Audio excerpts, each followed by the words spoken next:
कहते हैं दोस्त का दुश्मन दुश्मन ही होता है। आजकल तालिबान और भारत की दोस्ती फिर से पटरी पर आ रही है। यही वजह है कि तालिबान के नजर में पाकिस्तान खटक रहा है। हालांकि पाकिस्तान सीधे तौर पर तालिबान पर हमला कर रहा है।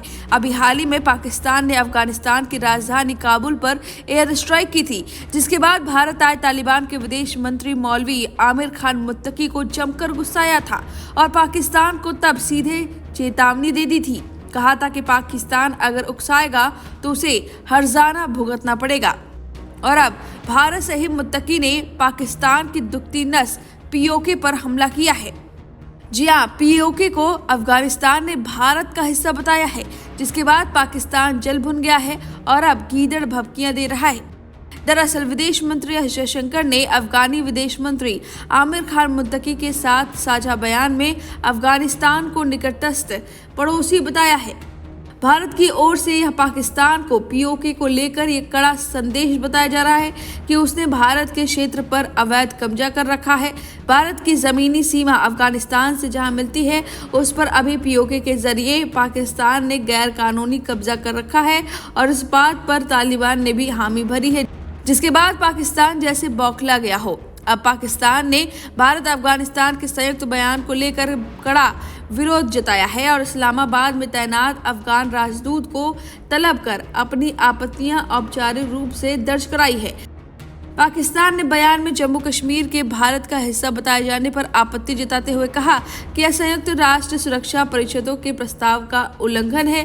पाकिस्तान ने प्रतिक्रिया अफगान विदेश मंत्री मौलवी आमिर खान मुत्तकी की भारत यात्रा के बाद जारी भारत अफगानिस्तान के संयुक्त बयान पर दी है। पाकिस्तान के विदेश मंत्रालय ने कहा, संयुक्त बयान में जम्मू कश्मीर को भारत का हिस्सा बताना संविधान, यूएन प्रस्ताव और जम्मू कश्मीर की कानूनी स्थिति के खिलाफ है। यह भारतीय अवैध रूप से कब्जे वाले जम्मू कश्मीर के लोगों की कुर्बानियां और भावनाओं के प्रति असंवेदनशील है। पाकिस्तान ने अफगान विदेश मंत्री के उस बयान का भी खंडन किया है, जिसमें उन्होंने कहा था कि आतंकवाद पाकिस्तान की आंतरिक समस्या है। पाकिस्तान ने दावा किया कि उसने अफगानिस्तान को कई बार ऐसे आतंकवादी समूहों की जानकारी दी है जो अफगान भूमि से पाकिस्तान के खिलाफ साजिश कर रहे थे। पाकिस्तान ने कहा कि अफगान की अंतरिम सरकार आतंकवाद पर नियंत्रण की जिम्मेदारी से खुद को अलग नहीं कर सकती। अब समय आ गया है कि पाकिस्तान में रह रहे अनधिकृत अफगान नागरिक अपने देश लौट जाएं। आपको बता दें कि 10 अक्टूबर को विदेश मंत्री एस जयशंकर और अफगान विदेश मंत्री मौलवी आमिर खान मुत्तकी के बीच बातचीत के बाद जारी संयुक्त बयान में क्षेत्र शांति, स्थिरता और आतंकवाद विरोधी सहयोग पर चर्चा की गई थी। भारत ने पहलगाम में 22 अप्रैल को हुए आतंकी हमले की अफगानिस्तान द्वारा निंदा और एकजुटता जताने के लिए आभार व्यक्त किया। दोनों देशों ने आतंकवाद के सभी रूपों की स्पष्ट शब्दों में निंदा की और क्षेत्रीय संप्रभुता व आपसी विश्वास के महत्व पर जोर दिया। अफगानिस्तान ने दोहराया कि उसकी भूमि भारत के खिलाफ किसी भी गतिविधि के लिए इस्तेमाल नहीं होने दी जाएगी। वहीं संयुक्त बयान के अनुसार भारत ने अफगानिस्तान में कई स्वास्थ्य परियोजनाओं की घोषणा की है।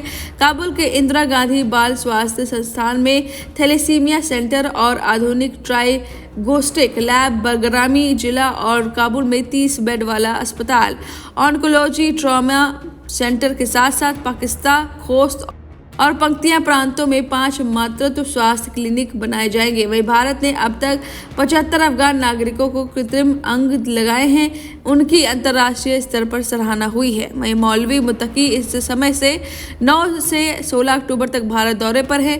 यह 2021 में तालिबान की सत्ता में आने के बाद अफगानिस्तान का भारत को पहला उच्च स्तरीय दौरा है। मुत्तकी ने कहा कि भारत अफगानिस्तान संबंधों का भविष्य बहुत उज्जवल दिखाई दे रहा है। अब इस पूरे खबर पर आपकी जो भी राय है कमेंट करके जरूर बताएं।